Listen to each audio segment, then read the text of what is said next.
All right. So, welcome to the Time Travelers Club, Minisode, Bye Bye Chickpea. So, I noticed over the last couple episodes that we have a very important character we need to still talk about. And he hasn't really been able to fit into the narrative quite easily because we've been all over the place, everywhere but Rome proper. Yet he's been really important to this story up until this point, and he's about to peace out. So I thought it was only fair that we give him the time of day, the one, the only, the number one shitster and Regina George of his time, Cicero. aka Chickpea. Because he owned a plantation where people were enslaved, and his family was really known for chickpeas. So yeah, even his cute nickname has dark innuendo. Anyway, Cute little nickname, Chickpea. it's dark. A legacy of enslavement and killing people for farming purposes. And misogyny. Don't forget the misogyny. Absolutely. So, with that being said, during this civil war that's been going on all around us, the world falling apart. Oh, I mean this one in the past, not the current one. Cicero took a stance of neutrality.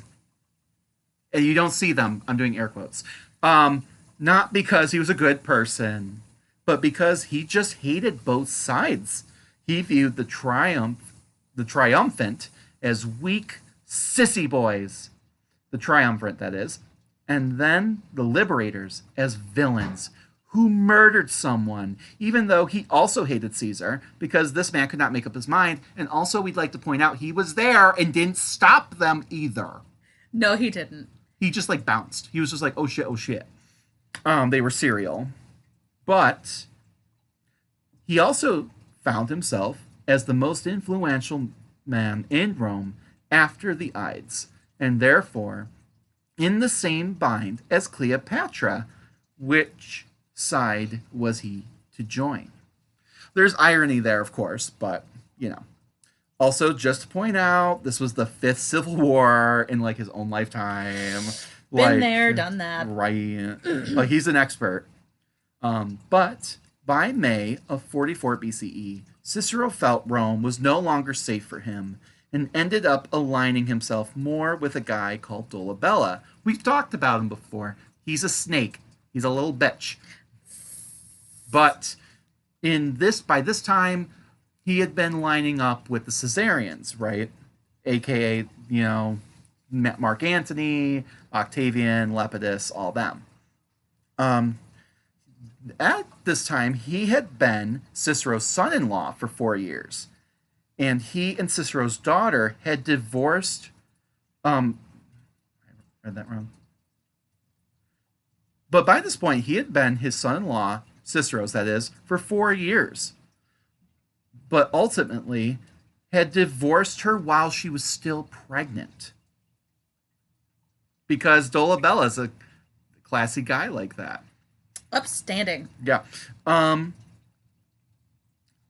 But Cicero wasn't apparently too mad because he did pinky promise he was going to pay off that dowry because that was custom. It's like, okay, you can divorce her and ruin her. Well, and we're not saying that you're ruined if you're pregnant. It's just that's how this horrible society worked, right? She was used goods. Yikes. Yep. And she had no agency anyway because they're treating her like cattle. And Cicero would have been like, well, what am I supposed to do with her? She's already used. Well, here's at least the dowry back. All I can think of is used car sales. It's real messed up, guys. It's disgusting. Also, just in general, the idea of dowry, it's like, hey, you owe me money to take her off your hands. Gross. Anyway. So, however, he was also shifty as hell before the Ides of March. He was a proud and loud Caesarian. But then after the Ides, not only did he turn against his former benefactor, he even pretended to have been party to the conspiracy that he publicly approved. Cicero cheered loudly from the sidelines for his former son-in-law. This is messy.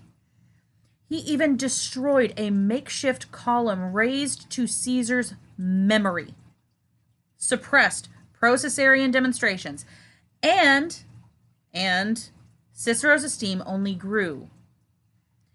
He even proclaimed that the Republic rested on Dolabella's shoulders. Like, this dude marries your daughter, has her for 4 years, gets her knocked up, and is just like, bitch, get out of my house. Like, And like, that's my guy. Also, this wouldn't even be the last time he said, the fate of the Republic rests on his shoulders, because Cicero, oh honey. oh. But literally, a week later, he was through with his former son-in-law because apparently Dolabella had neglected to make good on his debt. AKA, he did not pay back the dowry. So, Cicero's priorities are fucked. And his allegiance swings faster than a pendulum in an earthquake. But we're about to find out what never changes. Because in order to swing, you have to have a central point, right? So, there was yet again, though, another moment of reprieve, because Cicero just could not help but repeatedly congratulate Dolabella for a brilliant tirade against Antony. There it is, guys. There it is. Because anyone who hates Antony gave him a raging boner. Like, his toga cannot conceal it in the toga. Is that a tent? Or are you just happy to see me? His toga looked like a sail at that point. Full mast. Just full mast. Which wasn't saying much, but, you know, if you want my opinion, but hey. Because, I mean, he was just so offended by, apparently, Mark Antony's swinging dick, so I can't imagine. I mean, Like, it's the equivalent of the guys that get, like, the really jacked up trucks. Yeah. You have to look at that and you're like, oh, little penis syndrome. Yeah, Got but, you. like, there's almost, like, this other side of it, because he's, like, just, you know, on this, like, side tangent there. Like, it's those people who also get offended with, like, nudity, right? It's like, why you gotta show off, huh? And it's like, oh. Like, are you really upset that some other guy's naked, or some other person in general is naked? And it's like, oh. And it makes me feel like it's because you're insecure. You feel like you would never be able to do that, and you're, like, comparing yourself, and no one else is. No one else gives a shit what you're doing. Yep. Because, like, you know, you're not even in the orgy. Mind your business. You know what I call that? Mental illness. Oh. Yeah. So, just on that note, apparently, personal vendettas trump political issues as they do. Right? Given real Red Hat vibes. Indeed. Even though it was none of his business, some of this had to do, of course, with Antony's indiscretion and infidelity with his then said wife. Okay? Pre-Volvia. Okay? Because he's still harking on old shit. Like, that, yeah. He never lets go. No. Heal, my dude. Release. Also, like, what are you healing from? Like, he's, like, really? It's none of your business. No, it's not. It's not your wife or your daughter. It's not your daughter, a.k.a. Dolabella. Why are you more mad about who Antony's fucking than Dolabella? Who He's left a your nosy neighbor. It's just, anyway. It's like, it gives Red Hat vibes again, right? It does. Like, we're getting all the pedophiles out until one of them is a pedophile, and then it's like, oh, well, you know, we're not even going to talk about that. We're not even going to defend it. We're just going to... Brush it under the rug. Right. Just not even talk. So anyway. So, with that being said, sometimes, indeed, it seemed as if there was only a handful of women in Rome, in Cicero's view anyway, and that Antony had slept with all of them. Because, again, that's his business. Now, to be fair, Antony was not innocent. He had mismanaged funds, had scandalous affairs, made a spectacle of himself and his man-meat, and appropriated property. Hey, don't forget the lion chariot he supposedly had. Oh, yes, the golden lion cherry. That definitely didn't happen. No. Because how do you do that? You know? How are you going to train a lion Well, to you do that won't. shit? You just don't. Anyway, You don't. honestly, if he managed to do it, I wouldn't even be mad. I'd be like, honestly, That's fucking impressive. Honestly impressed. Like, that's a spectacle and a half. It's a spectacle, yes, but like, damn, that's commitment though. Like, you have to have talent. You have to train this animal and everything else. Like, I don't know. Here for it. Yeah. So he just didn't like him at the end of the day. Like, Cicero really goes beyond the pale in his condemnation of Antony.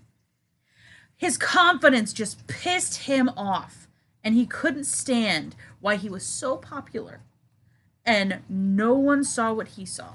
It's jealousy. It's little dick syndrome. It's something. But this would be his Achilles heel. Antony just made him completely irrational. Cicero attacked Antony in a series of speeches he called the Philippics, named after Demosthenes' denunciations of Philip II of Macedon, a.k.a. Alexander the Great's dad. Mm-hmm. You know, because here we go. I don't know, that feels also arrogant, right? Like, Incredible. You're trying to, like, compare yourself to this guy who wrote about... Anyway. So, at the time, Cicero's popularity, as we had said, as a public figure, was pretty unrivaled at this point. But this manic focus would be his undoing in the end. As Cicero ranted, Antony would gain a partner in crime. Cicero, because here we go. You come on, guys. Cicero's known for a couple things. One in particular, right? And this would not be a Cicero episode if we didn't have some misogyny, right? We hate strong women. We hate them. We really do. So he summoned Fulvia. That's the word it's used. And apparently, because I just don't believe she was summoned, but whatever. But apparently, after being summoned, he began to spit vitriol at her. His Roman audacity made him patronize her of greed, manly ambition, cruelty, and guile. We understand the irony, guys. Okay? It's not lost on us. And worst of all, that Antony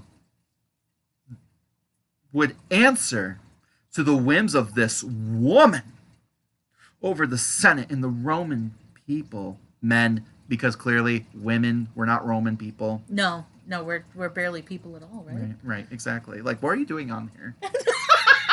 Love you too. And honestly, yes, she was guilty of this. Like, okay, like I'm not writing a story here that Fulvia was this innocent person. Absolutely not. And she would never say that about herself either. It's why we like her, right? Absolutely. Like, and we're going to get into her a little more eventually, not today, but for the sake of this story, yeah. But she was no different than what any other Roman man, including Cicero, had and was currently doing. Mm-hmm. No, what made this truly offensive was her gender, aka her vulva, if you know what I mean. One, how dare you, but two, that's clever. You know someone's made that joke before. Probably, but I hadn't heard it and I hadn't thought of it, and now I'm angry that I hadn't thought of it. Honestly, I want her to wear that as a badge of honor. Good for her. She's like the fearless vulva, the toughest organ on the body. Okay. Honestly, I need a shirt. Fulvia's vulva.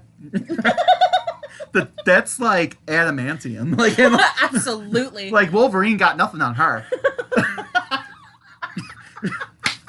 Someone needs to make that into a shield. Shit. I would so carry a shield with like an impression of her vulva on there. I want it so bad. I need earrings. Oh, we'll get to that. Like, because I have ideas for the earrings. Like, yeah, like, but I don't. No spoilers, guys. We'll get there. So, and for all that being said, right? This is all super offensive because she's a woman, right? if she had been a man, no one would care, or at least not summon them. So, but because of that, for misogynistic conservative men like Cicero, he was outraged by her, quote, lack of shame and audacity. Yeah. Literally, like, you should be ashamed of yourself. You should know better. You should be at home, like, making meals and stuff. But here you are, thinking you're just some man who has, like, some kind of authority. Aren't you ashamed? No. No, she was not. It's spoiler alert. I feel like it's not because it's Fulvia. It's Fulvia. But because she was not ashamed, therefore she must be monstrous. And rumors would follow.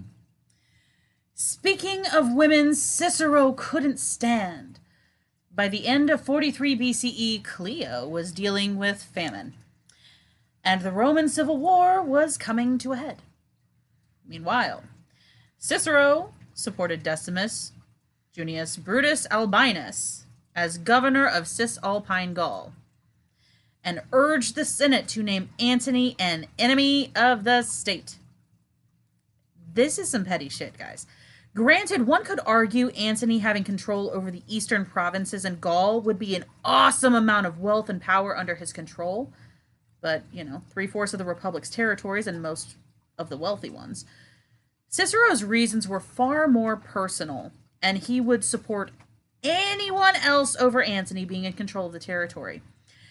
It was the speech of Lucius Piso, Caesar's father-in-law, delayed proceedings against Antony, but Antony was later declared an enemy of the state when he refused to lift the siege of Mutina, which was in the hands of Decimus Brutus.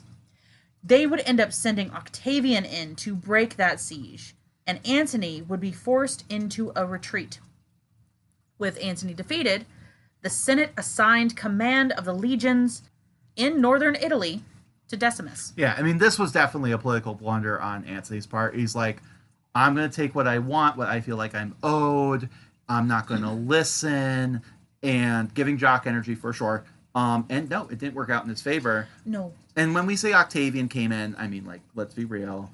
He sent someone else, and he was just kind of like, oh, hold on, I have to use the bathroom. And he came back, and it was done. And he's like, oh, wow, guys, good job. I'll take the credit for that.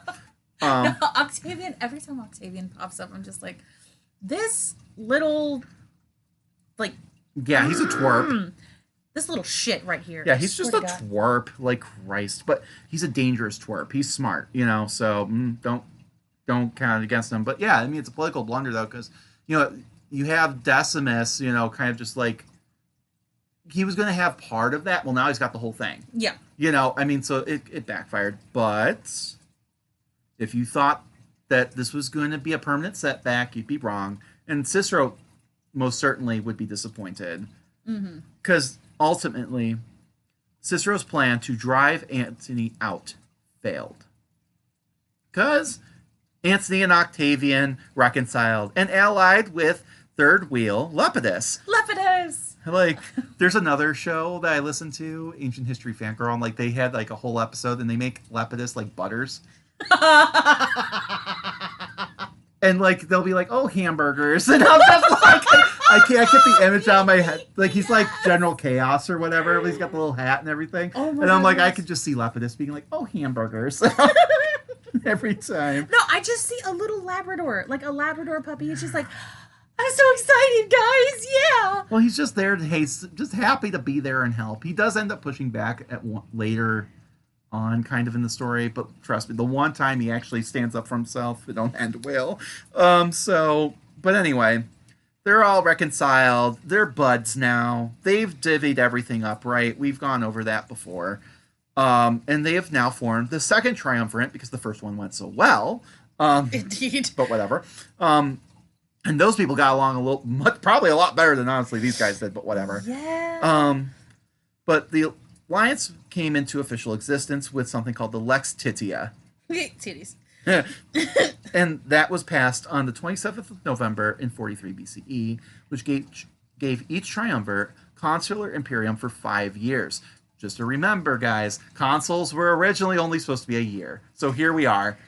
And that was like within everyone's lifetime. Yeah. Yeah, just because it's in your constitution. I wonder if we should listen to that. No, we're different. It's different now. The triumvirate immediately, though, began a prescription of their enemies, modeled after that of Sulla in 82 BCE. Remember that guy? The guy who died a horrible worm death? Indeed. But he was the one who, like, it was just a free-for-all. Like, you had, like, lists, like, just posted in the forum, like, on pillars and crap. And, like, you could go kill your neighbor for their stuff and then just write their name on that list and no one really checked or looked too hard. This is the kind of violence we were dealing with. You just didn't like someone's fucking face, so you killed them, and then you're like, oh shit, they weren't on the list, and then you just like pencil them in, and no one knows that the handwriting was different. I mean, why would they? It's all straight lines. Well, I just find it funny. Could you imagine like someone like it's like a printed document, and then someone just like with like a pencil like just wrote it on, and everyone's like, yeah, that looks valid. I laugh because honestly, if I follow that thought, I'm gonna cry. But yeah, so there we are, and we're in the worst timeline. Yeah. Indeed. It's fine. So because that went so well, they decided to do it again. And all three of them are agreeing. That's different though, because now three of them are all agreeing. Yeah. But there's someone Mark Yancey was getting real fucking sick of. I wonder who that could be. Yeah, maybe the guy who killed his stepdad. Maybe the guy who pinned the Philippics? The guy who had the audacity to apparently summon his fucking wife and talk her down. Who would that be? I don't know. Well, Cicero and all his contacts and supporters were numbered amongst the enemies of the state, even though Octavian argued for 2 days against Cicero being added to the list. Now, here's the thing. I'm not saying Octavian's cool for this, but I mean, he is smart.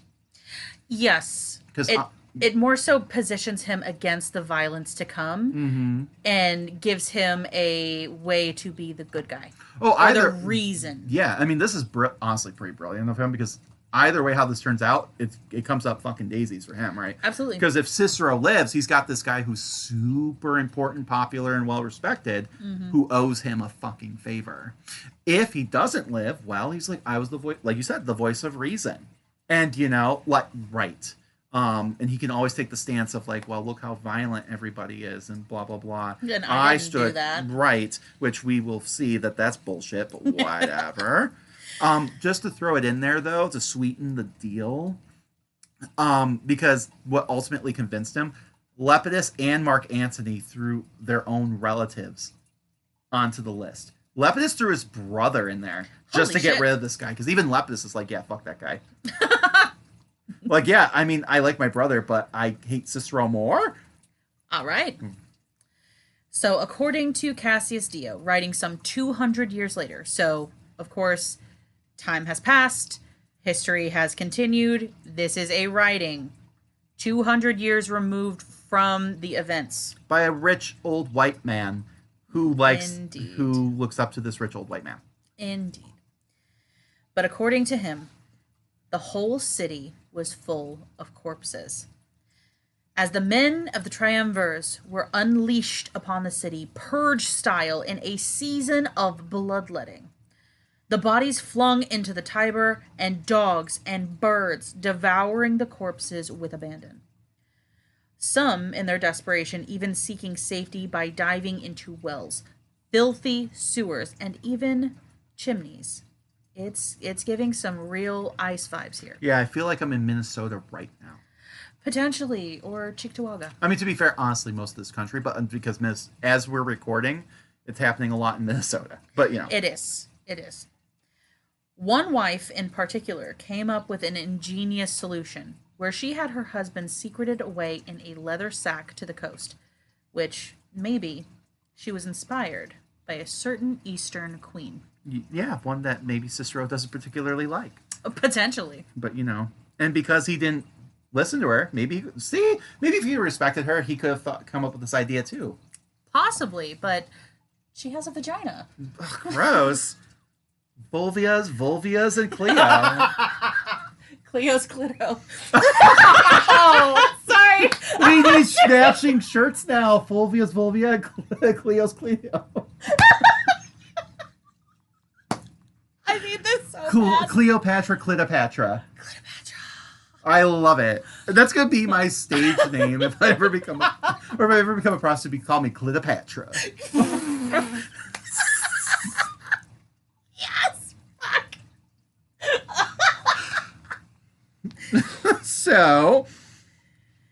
So as we had mentioned, Cicero's on this list, and he was one of the most viciously and doggedly hunted amongst the proscribed. Lepidus gave up a brother for this fucker. So, of course he was.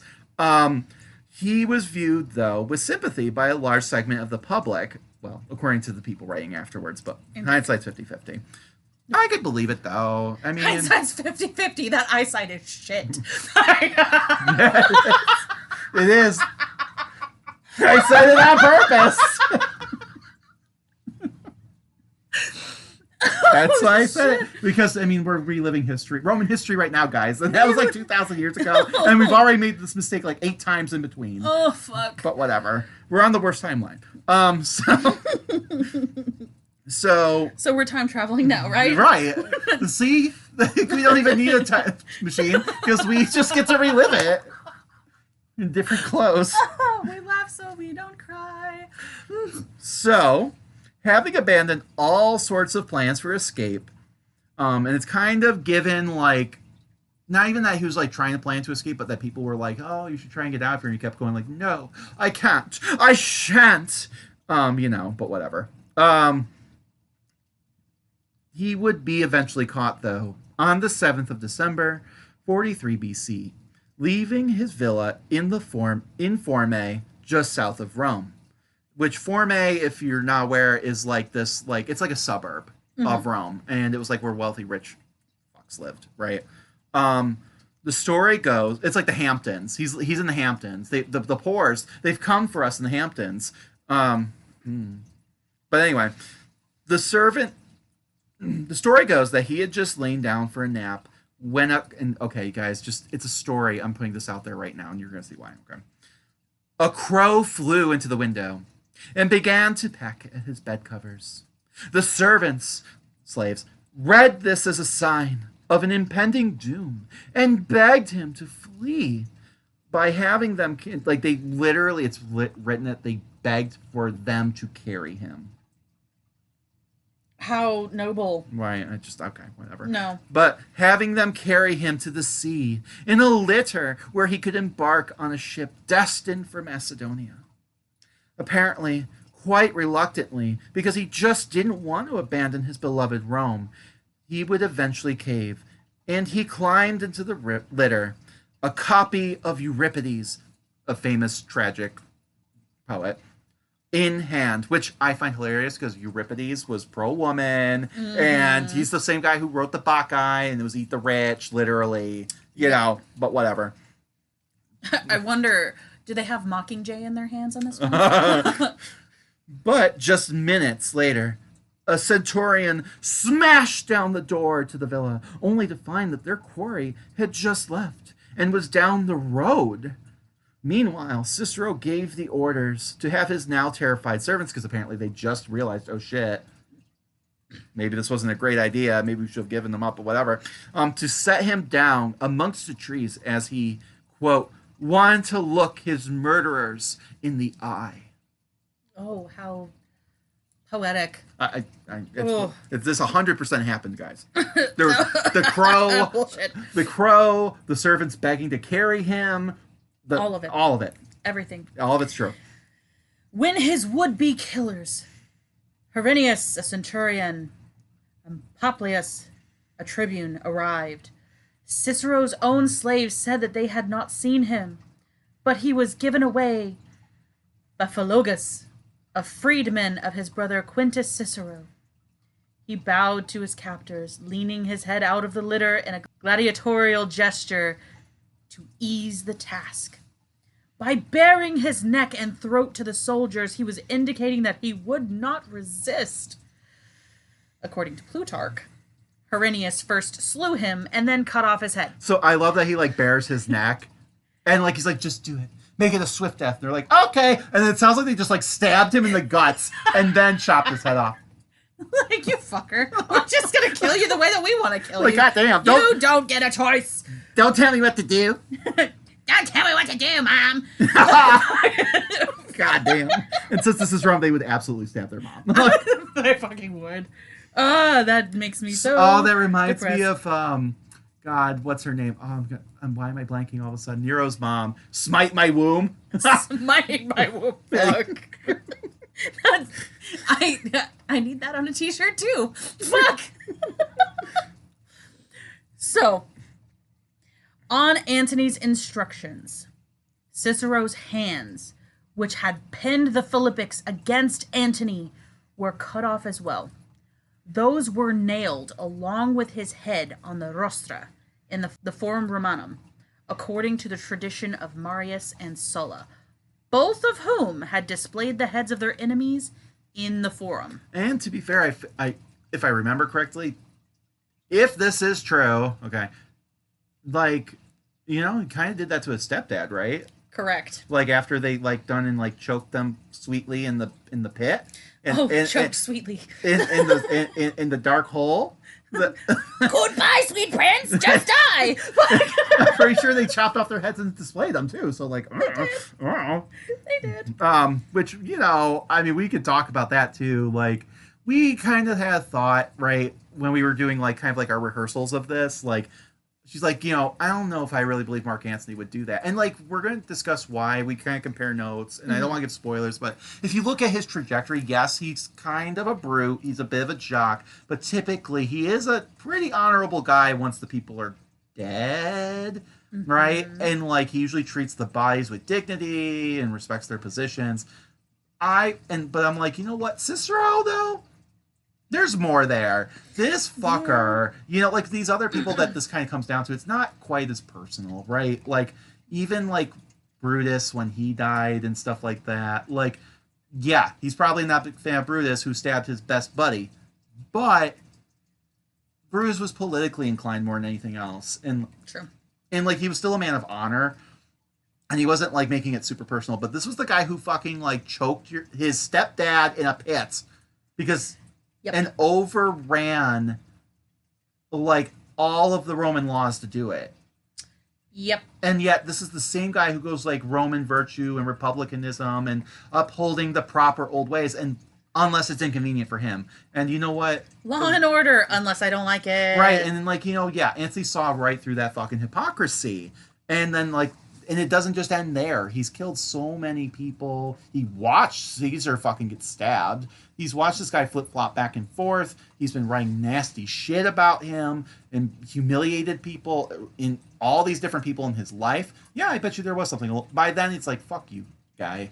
Like, I don't know. I mean, like, in the poetry of it, like the pure imagery and poetry of it, this fucker carried around a diary which he was consistently writing in.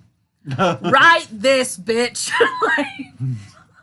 But Cicero in his fucking burn book. His fucking burn book. You just imagine like Cicero, like those statues, like just if you don't know who Cicero, it's okay. Just imagine some old white guy in a marble statue and you've got the gist, right? Pretty much. And just imagine him all stoic and stuff, right? And then in his hand he's holding like that pink pen with the fuzzy end on it. That's Cicero. It is so. So, all that being said, apparently Cicero was the only victim of the prescriptions who was displayed in this manner, which honestly, let's give Antony the credit. We just heard about all these people who were just dumped in the river or weren't even given that much thought and just left in the streets to be eaten. So, I mean, True. You know what? Maybe it's a sign of honor, but whatever. But, of course, there's one more later addition to the story. Come on, guys. You didn't think that Cicero's story would end with no misogyny, right? Oh, absolutely not. According to Cassius Dio, who we've already explained is coming from much later, in a story often mistakenly attributed to Plutarch, who also came much later, so it don't matter, it was Fulvia who would have the last laugh. Because apparently she was just this monstrous woman. She had Cicero's head brought to her home. When it was presented, she first spit on it and then proceeded to wrench open his mouth, pull out his tongue, and jab it repeatedly with her hairpin in a final revenge against Cicero's power of speech. Which I love this image. I just imagine her like a toddler sitting on the floor with her legs splayed out. She's just like, die! Just stabbing it repeatedly. Not like, I love the imagery, but what the fuck? That's why I don't believe it to be dead on. No. It's not full Vios ammo. Do No. I think that... No. Could I believe that his head's in the forum? And she absolutely went there, went hawked to it at the head and said, screw it, and maybe flip the bird? Yeah. Oh, 100,000%. But she's not going to take all that time. And again, it's like this message that she was the one stringing Anthony along because he was just so fucking pussy whipped, and that like he cut this head off and had it brought to her, and then like so that she could just like a little kid stab at his fucking tongue because she's an immature little bitch. Like none of the story makes sense. None of it does. It's just to further demonize a woman who was willing to stand up against men. That's all this is. Absolutely. And it won't be the last time. So, in the end, over 2,000 quote-unquote prominent Romans were dead. No word on the nobody commoners, but it doesn't look good. So, ding dong, the witch is dead. Raise your hummus, guys. Sweet dreams, Chickpea. You won't be missed. So, that's all for this episode. Like I said, this is just a mini episode, but on Monday we're still going to be doing going back to the main narrative. So, if you like what you heard today, please give us a positive review on whatever platform you listen to this podcast on. It goes a long way for us to appease the algorithm gods and get this suggested to others just like you. The more we can connect to our fellow history nerds, the more we can build up a community and keep the show going. Also, we have a Patreon where you can hang out with us and get exclusive content, like videos where we might try to make some ancient recipes, talk about topics that couldn't fit into the main arcs of the podcast, and just generally being batshit and dumpster fires, all for the price of a latte per month. Research materials and books cost a lot of money, and it takes a lot of time for us to create this show, so anything that you could provide would be a huge help. And we can't wait to see you again next week, or in this case, Monday. And as always, thanks for listening. Bye for now.